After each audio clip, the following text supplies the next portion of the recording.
ሰላም እንዴት አላችሁ? ዛሬ የማሳያችሁ ቪዲዮ እንግሊዝኛ ከመጀመሪያው ጀምራችሁ መማር ለምትፈልጉ ሰዎች ነው የሚሆነው ማለት ነው። እንግዲህ እንግሊዝኛን ከመጀመሪያው ለመጀመር የሚያስፈልገን እንግሊዝኛ ማንበብ ነው። ስለዚህ እንግሊዝኛ ለማንበብ ደግሞ የግድ ከማን መጀመር አለብን ማለት ነው? የእንግሊዝኛ ፊደላቱን ማወቅ አለብን ማለት ነው። ስለዚህ እነዚህ የእንግሊዝኛ ፊደላት 26 ናቸው በአጠቃላይ 21 የሚሆኑ ኮንሶናንት እና እንደገና ደግሞ ወደ 5 የሚሆኑ ቫውሎች አሉ። ስለዚህ እነሱን እያንዳንዳቸውን የማሳያችሁ ይሆናል ማለት ነው። እንግዲህ እንግሊዝኛ ፊደል የሚጀምረው ኤ ብሎ ነው የሚጨርሰው ደግሞ በዜድ ይሆናል ማለት ነው። ስለዚህ በዚህ መካከል ያሉትን ሁሉንም እያንዳንዳቸውን የማሳያችሁ ይሆናል ማለት ነው። እነዚህን ፊደላት በጥንቃቄ መለየት ይገባችኋል። ድምፃቸውን ደግሞ በአማርኛ ሲነበቡ እንዴት ነው ሊነበቡ የሚችሉት የሚሉትን ለመማር በመጀመሪያ ግን እነዚህን የእንግሊዝኛ አልፋቤቶችን 26ቱን ማወቅ ይቀድማል ማለት ነው። ስለዚህ እቺ ኤ ትባላለች። ኤ ብለን ነው የምንጀምረው። ኤ ቢ ሲ ዲ ኢ ኤፍ ጂ ኤች አይ እዚህ ጋር በአማርኛ ጽፌያለሁ። ይኸው ኤ ቢ ሲ ዲ ኢ ኤፍ ጂ ኤች አይ እዚህ ጋር ጄ ደግሞ ጄ ኤ ኤል ኤም ኤን ኦ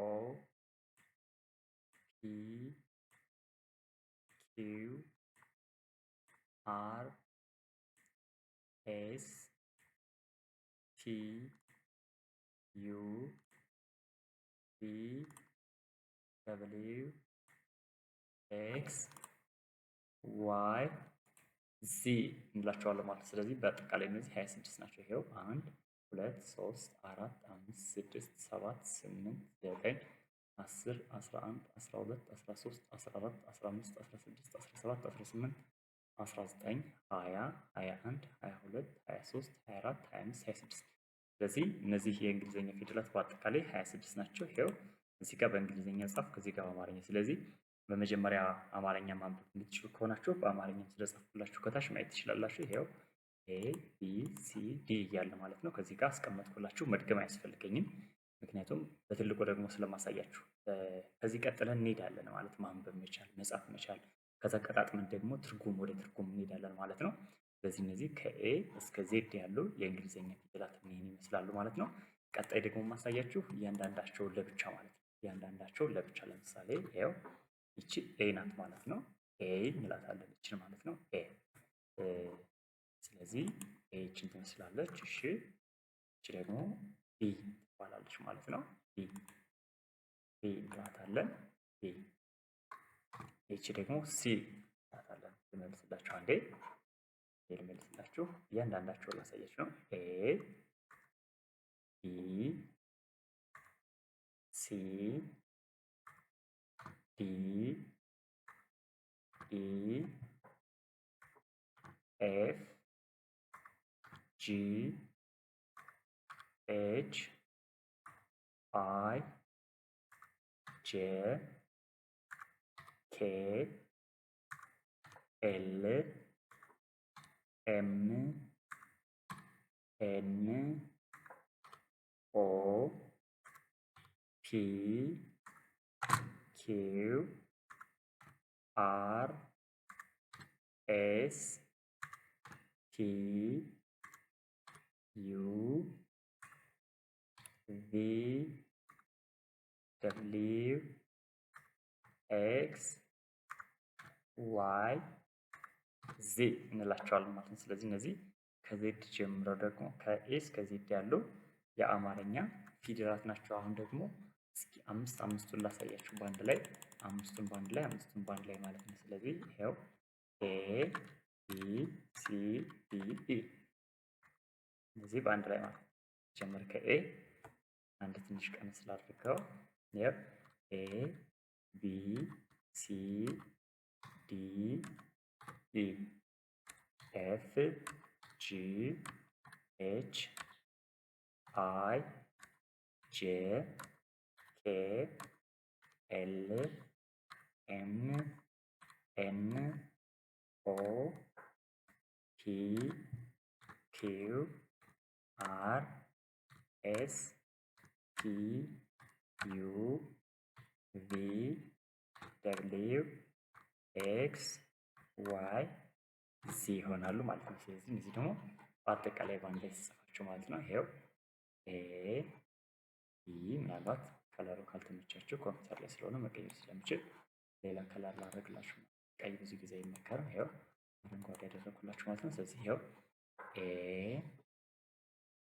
ቢ ሲ ዲ ኢ ኤፍ ጂ ኤች አይ ጄ ኬ ኤል ኤም ኤን ኦ ፒ ኪው አር ኤስ ቲ ዩ ቪ ደብሊው ኤክስ ዋይ ኤንድ ዜ ዚስ ፋይናል።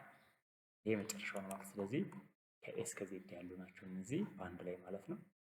አሁን ደግሞ የማሳያችሁ በአማርኛ ጨምሬ እነዚህን ስም ማለት ነው በአማርኛ ጨምሬ ያሳያችኋለሁ። ለምሳሌ ይሄ ኤ ነው። ኦኬ ይሄ ስሞል ነው። ስሞሎችን እመጣለሁ። ይሄ ይባላል ኤ ብለን እንጠራዋለን ማለት ነው። ወርታች ልምጣ። ይሄው ቺፕ ናት ቢ እንላታለን ማለት ነው። እቺ ደግሞ ሲ ናት። ሶሪ ሲ ናት። እቺ አማርኛ ስናረጋት ሲ ብለን እንጽፋታለን ማለት ሶሪ ሲ ብለን እንጽፋታለን። ስለዚህ ኤ ቢ ሲ ወረድ ዲ ዲ ቻት እቺን ደግሞ ስንጽፋት በአማርኛ ዲ ትባላለች ማለት ነው። እቺኛዋ ዲ ትባላለች በእንግሊዝኛ። በአማርኛ ስንጽፋት ዲ አድርገን እንጽፋታለን ማለት ነው። ኦኬ እቺኛዋ በእንግሊዝኛ ኤፍ ናት ማለት ነው። ስንጽፋት እቺንም እናደርጋለን ኤፍ ኤፍ ጂ በእንግሊዝኛ ጂ ናት። በአማርኛ ስንጽፋትም ጂ ብለን እንጽፋታለን። እቺ ኤች ናት። ኤች በአማርኛ ስንጽፋት እቺን ኤች ኦኬ እቺኛዋ በእንግሊዝኛ ሶሪ ካፒታል አድርጋት አይ ናት። አይ ናት በአማርኛ ስንጽፋት ይኸው አይ ኦኬ እቺ በእንግሊዝኛ ጄ ናት። ጄ ኦኬ እቺ ደግሞ ጂ ናት። እቺ ደግሞ ጄ ትባላለች ማለት ነው። ጄ ማለት ደግሞ ይኸው ጄ እቺኛዋ ኬ ናት በእንግሊዝኛ ኬ እቺን በአማርኛ ስንጽፋት ኬ ሶሪ ኬ ኬ እቺኛው ኤል ናት። ካፒታል አድርጋት ኤል ናት። በአማርኛ ስንጽፋት እቺንም ኤል እንጽፋታለን። ኦኬ እቺኛው በእንግሊዝኛ ኤም ናት። በአማርኛ ስንጽፋት እቺን ኦኬ ምን ብለን ጽፋት ኤም ኤም እቺኛው በእንግሊዝኛ ስንጽፋት ኤን ናት። በአማርኛ ስንጽፋት እቺን ኤን ብለን እንጽፋለን ማለት ነው። ኤን እቺ ክብ ቅርጽ ያላት ኦ ናት። ሶሪ በእንግሊዝኛ ኦ ናት። በአማርኛም ስንጽፋት እቺ ኦ ኦኬ እቺኛዋ በእንግሊዝኛ ፒ ናት። በአማርኛ ስንጽፋት እቺን ፒ ኦኬ እቺ በእንግሊዝኛ ኪው ሶሪ ካፒታል አላድርጋት ኪው ናት። እቺ በእንግሊዝኛ ስንጽፋት ኪው ሶሪ ኪው እንላታለን ማለት ነው። እቺ ስንጽፋት በእንግሊዝኛ ካፒታሏ አር ናት። በአማርኛም ስንጽፋት እቺን